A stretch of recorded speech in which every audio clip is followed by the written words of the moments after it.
So I just bought Rome 2 on the store. I could choose between GTA 5 or Rome 2, but you know, I'm a Total War fan, so I'm taking this. Probably made the right choice too, huh? Scum!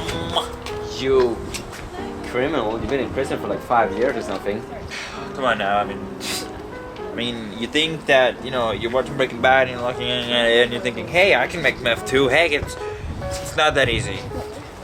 So, what have you been up to there? Well, I just bought Rome 2 Collector's Edition. Oh, I see. That's nice. Yeah, I hope so. I mean, they just made Shogun 2, so it has to be, you know. Yeah, I know. Excellent. I heard some things about this game, man. Some bad things. Well, it just came out. I don't know, man. The internet speaks fast. Well, it was either this one or GTA 5, and you know, what's the best game? This one, of course, probably. Well, who knows? I mean, I don't know, man. Well, what's the worst thing that can happen? That this game turns out to be that bad? Like, they make one new game just like this one 2 years after? Yeah, sure. Who knows? I mean, you want to help the review? Well, I don't really have much to do. It's prison. how was prison, by the way? It was like pretty interesting. I mean, you know, gang fights, all that stuff. Do you have stab wounds? Can you show us? No, Your scars? I don't have stab Do wounds. you have scars? No, I also don't have the cry prison tattoo thing because that's too much of a bitch to get it. But I will tell you this: I met Yeah. some very interesting, nice people there. But I mean, my point is, I have nothing to do, and I'm willing to help you with this review. well, you know what? I mean, sure we can do it. I mean, it can't be turned out that bad that we won't even make a review of this game. Yeah, of course. So, you know, let's go.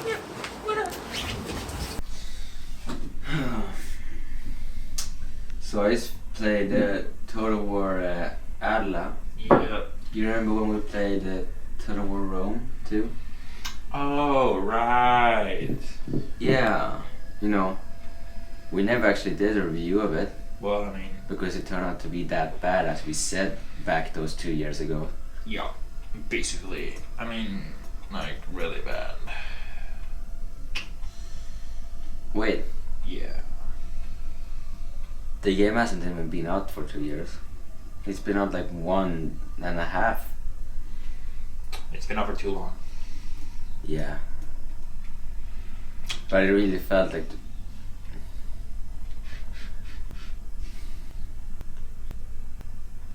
So people, today I am going to review Total War Attila. Such a disappointment. Why are you wearing the mask, by the way? Yeah, I have a girlfriend who's into this kind of stuff. Also, went through like a whole anonymous phase, so yeah. And the scar, right, from, you know, Total War Rome 2. Yeah. You know, we were almost about to kill ourselves, but you actually, you know, made the scar in your face with the Yeah. knife, and then like, we a came to our scar, and senses then because we're realized- something. Yeah, so- yeah, you know. Well, either way. Hi, and welcome back to Emilio Game Show. Today I'm going to talk about Total War Attila. So, it's the latest game in the Total War franchise, and well, it's very overrated right now. I've seen a lot of people giving it 2 positive reviews, but of course they always give very positive reviews, especially like this one. There was like 200 Game of the Year awards, or, you know, just bullshit amount of different kinds of awards and prizes, and really it has so many flaws, and it's just a big disappointment, and no, it's just bad. So, we'll start by going back to Rome 2. As you all know, Rome 2 was a big disaster. It had so many flaws, had glitches and all that kinds of stuff at the launch of the game. It was just unfinished game. And well, it's the same thing with Attila, really. Sure, it doesn't have as much glitches, and you know, it has improved AI, I'll give them that, but really, it feels it's a reskin of Rome 2. That's pretty much it, with some new stuff in it. Like the family tree, because everybody was complaining about it. Or, you know, other stuff like that, but really, the gameplay is the same. So instead of making a whole new engine for a new game, they decided to, you know, just make like almost the same era as Rome 2. So that's like one of the biggest disappointments, that really they just went like 200 years after Rome 2. So when it comes to unit and the map was no big difference at all. You could almost say that Total War Attila is, Total War Napoleon for Rome 2. As this one was Rome 2, this is Total War Attila. Pretty much, that's pretty much what the comparison is between these games. That was like one of the main complaints I have about the game. But so, I saw it, I was pretty much very angry about it. So I was actually supposed to make a video about it, like how mad I was about Attila Total War, like how it was like no difference between Rome 2, but I never did. I don't know why I didn't, and then after a while I came back to Total War Attila, or at least I checked it out because it wasn't out yet, and I actually got pretty excited about it because it actually looked pretty good and I liked the stuff they put in, the new stuff, and also you can play as Vikings, and for me as a Swedish person, any reason to play as Sweden is all I need, so that's why I was pretty excited. And then, well, then the big flaws started to get in when I bought the game and started playing it. So, I pre-ordered the game so I could play as the Vikings, but then when I started playing, all the teams were almost the same.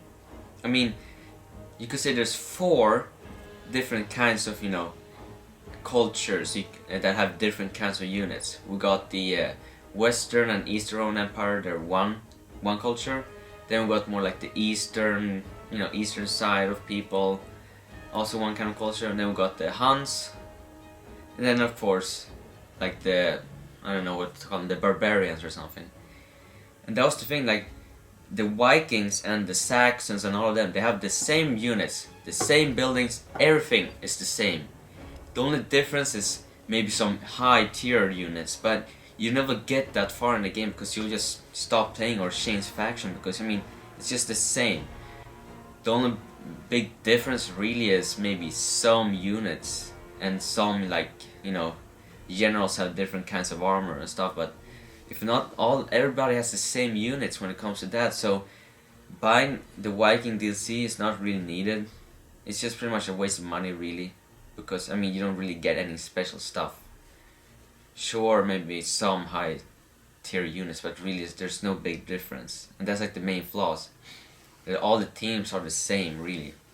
And then we got the Huns. I like the idea with the Huns that they'll be like the big enemy of everybody. They'll come from the sun destroying everything in their way. So pretty much it'll be all the teams have to gather up and defeat this common enemy. So I thought this is actually kind of cool. You'll have to do some more diplomatic relations with like other teams you never thought you would be the same team with. But really, the diplomacy in this game is horrible. If you meet another team, you'll never ever get friends with them. They never give up, they never want peace, nothing.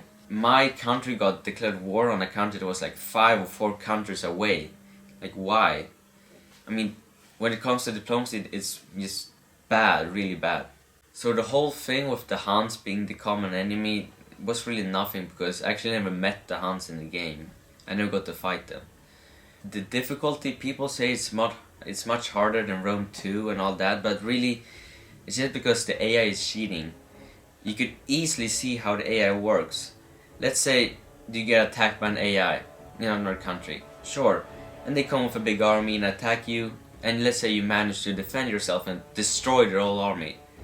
Sure, then you expect them to, not really give up, but maybe you stay arrested for a while and then attack you again, so you get a chance to attack or something. But no, they'll make another army in like 2 or 3 turns, full stacked army, attack you again, and they'll just continue attacking you all the time. And that's the game's way to make it more difficult for you, just to spawn more enemies at you, and that's pretty much it. And the enemy doesn't really get affected by sending away thousands of people just to die. Their population never get angry at them. Meanwhile, your population just gets angry at you for no reason at all. You're defending your country and all that. So really, all that is just really bad. So to say that the game is harder, not really. It's just sending more enemies at you. I never ever used agents in Attila. Never. I had no reason at all to use them. I never bought them or anything because really they don't do nothing and really you don't even know what to do with them. In Shogun 2, you know what to do with them. It was clear, the game told you what to do, and you got a cutscene when you sent to do missions, and it was actually fun. It had humor, it had action, everything. So, and then in Rome 2, nothing really, and the same thing with Attila. The angels are just stupid and just, you never need them really. And then, one of the biggest things is, what the hell is Total War and Creative Assembly doing really? First, they put a DLC before the game is out, you know, the Vikings. They wanted to pay extra for those. And then, 5 days after release of the game, they put another DLC for another faction. For 3 other factions really. It's just, they're sending out DLCs all the time that in other games you got for free, really. So it's just, they just want easy money for this. I mean, sure, the game has some new things that are okay. Like, you know, the battles, they are a lot cooler now. Let's say you besiege a city. The longer you besiege it, you will see that the city is getting worse and worse. So, and then when in the battle, you'll see how the buildings are destroyed, and you can even set a whole city on fire.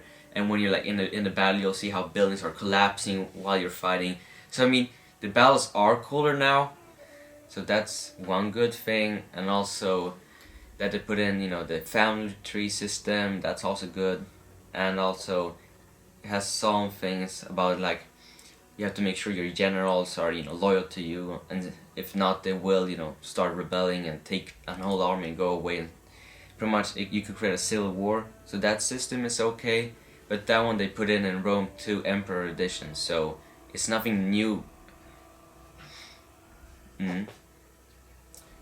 So all in all, Total War Attila, big disappointment.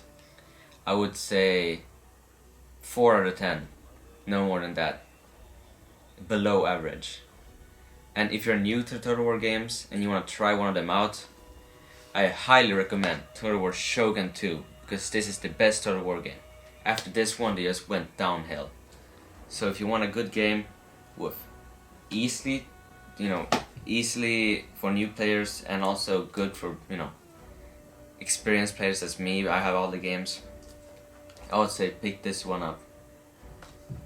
And for you people, you know, that want to know what Total War Attila is about, I would say I don't recommend the game. It's only for the people that, you know, have been playing Total War for a while, or for me, as I collect the games because I want to have them all. I like the franchise, but right now I'm kind of disappointed, you know, after Rome 2 and then Attila. So I hope CA will do something new with Total War.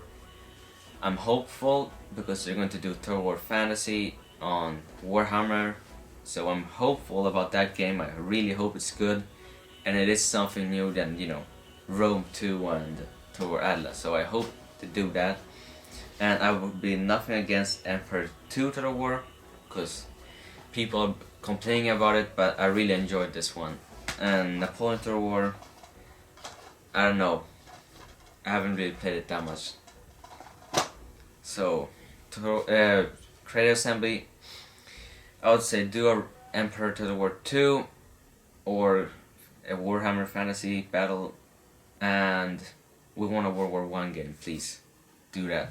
But all in all, don't pick Total War Attila up, only if you're an experienced player. If not, pick this one up. Why is there stuff inside of the mask?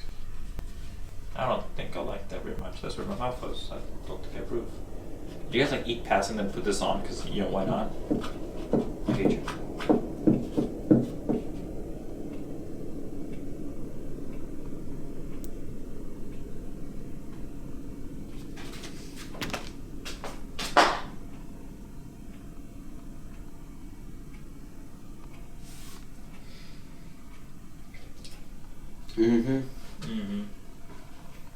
So what happened to